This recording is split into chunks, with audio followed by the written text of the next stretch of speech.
Oke Gunners, jangan lupa momen ini tanggal berapa nih? 21 Agustus 2022. Sudah lama Arsenal tidak berada di pucuk, yes. Di pucuk udah lama nggak berada di pucuk ya, beneran. Dari yang 2 tahun lalu kayaknya masih peringkat 8 bahkan terpuruk, bahkan awal musim kemana di zona degradasi, sekarang di pucuk. Udahlah, gembiranya nanti dulu ya. Langsung aja kayak biasa, pengen nge-review pertandingannya Arsenal lawan Bournemouth barusan. Dan akhirnya poin utama dari review ini adalah perkiraanku di video preview kemarin yang posting bahwa Arsenal kudu memanfaatkan sirkulasi bola cepat ketika Bournemouth sedang bertahan, maksudnya tidak dalam kondisi menyerang balik atau ruangannya tertutup, dia parkir bus. Arsenal harus memanfaatkan serangan kasarnya sirkulasi bola cepat untuk untuk meng-create ruang di daerah Bournemouth, dan itu benar-benar dilakukan. Dan 3 gol itu berasal dari 3 gol plus 1 offside dari Gabriel itu sebenarnya berasal dari 4 skema ini. Dan aku aja sebenarnya baru nonton itu di menit ke 12-13an, dan ternyata udah 2 gol, syukur banget. Karena dengan 2 gol tuh Bournemouth lebih keluar. Nyatanya Bournemouth di babak pertama masih aja tetap bermain parkir bis, baru di babak kedua dia bermain lebih menyerang, ngambil risiko. Dan kalau dari formasi sih sebenarnya persis seperti kemarin ya. Aku kira Arteta bakal mainkan Tomiyasu dan Gabriel bakal digantikan dengan duet Ben White sama Saliba bakal mengisi lini tengah, dan Tomiyasu bakal di kanan. Kira seperti itu, karena emang sisi sayapnya atau fullbacknya Bournemouth emang berbahaya sih. Pas gue ngeliat replay di City lawan Bournemouth kemarin itu, rata-rata serangannya Bournemouth dari sisi sayap dengan memanfaatkan crossing baik untuk crossing untuk ngegolin maupun crossing buat akhirnya di babak pertama benar-benar zero shot, zero on target. Applause buat duet trio Ben White, Saliba, dan Gabriel yang agak ke belakang dengan Zinchenko lebih ke sebagai inverted fullback, suatu peran yang belum pernah dimainkan Arteta selama ini. Biasanya Tomiyasu maupun Ben White maupun Tierney itu agak dimainkan lebih ke turun naik lah, layaknya fullback gitu. Kalau wingback kan lebih sering turun naik, agak naik lah kalau fullback. Dan di kali ini Ben White lebih ke inverted fullback, sesuatu yang agak jarang dia mainkan ya di back kanan. Biasanya dia lebih ke defensive fullback lah kalau misalkan Ben White kalau ditaruh di back kanan. Dan so far benar-benar 2 gol di babak pertama itu benar-benar meningkatkan kepercayaan diri Arsenal secara drastis dan ngebuat Bournemouth benar-benar kaku. Bahkan sampai si pelatihnya Scott Parker yang dikagumi Arteta itu cuman nguyah permen karet dengan berlaga sok tenang di pinggir lapangan, padahal tuh udah stres tuh para pemainnya, Pak. Benar-benar 2 gol di babak pertama dan nggak bisa ngapa-ngapain, bahkan megang bola aja nggak gitu. Dan iya benar-benar keren lah di babak pertama itu.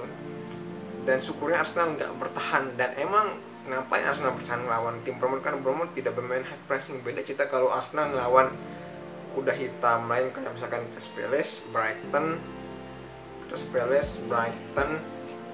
Leeds yang sekarang ya, bukan Leeds tahun kemarin. Itu benar-benar mereka Leeds lah, sama Fulham mungkin. Fulham yang sekarang tuh benar-benar ngotot high pressing kayak Milan lah, hanya 4 klub kuda hitam ini gitu. Bahkan sampai MU jadi korbannya Brighton gitu. Kayak balik lagi ke babak kedua. Di babak kedua Arsenal agak sedikit kewalahan di 10 menit pertama, tapi syukurnya bisa diatasi ya oleh permainannya Arsenal. Dan akhirnya dapat gol Saliba, which is keren nih bocah gitu buat meningkatkan kepercayaan dirinya gitu kan. Aku bahkan ngirain golnya itu bakal nyamping gitu, karena emang tau lah back kalau ngegolin gimana gitu. Dan akhirnya Gabriel juga sempat ngegolin, Gabriel Jesus semestinya sempat ngegolin walaupun ya di offside, tapi it's okay lah. itu udah kondisi Bournemouth udah nggak bisa ngapa-ngapain dan Arsenal udah nguasai bola gitu. Dan ya sampai babak kedua nggak ada yang so far spesial sih. Mungkin sedikit pas di menit berapa aku lupa, di babak kedua itu sempat Bournemouth menyerang, tapi dia sedikit menyamping dari sisi gawang sama satu free kick dari Bournemouth, tapi setelah itu nggak ada yang terlalu ngancung sih dari Bournemouth. Dan menurutku man of the match di match kali ini ya, itu layak diberikan kepada Xhaka, terus siapa lagi ya,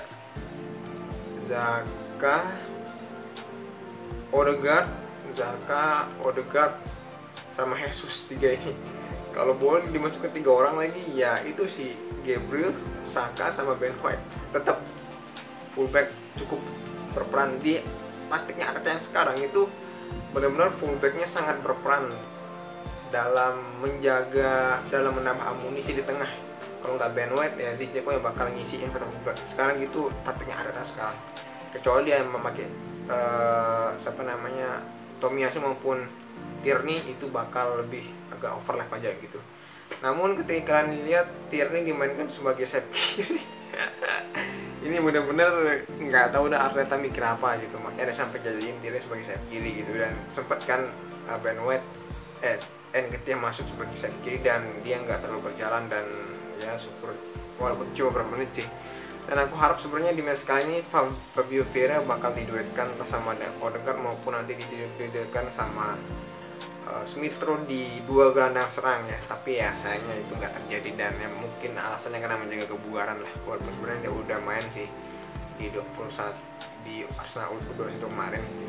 Dan bisa kalian lihat kayaknya ini informasi analnya Arteta, dan Cedric bakal jadi lapis ketiga. Dan ini yang bos punya Bellerin rela buat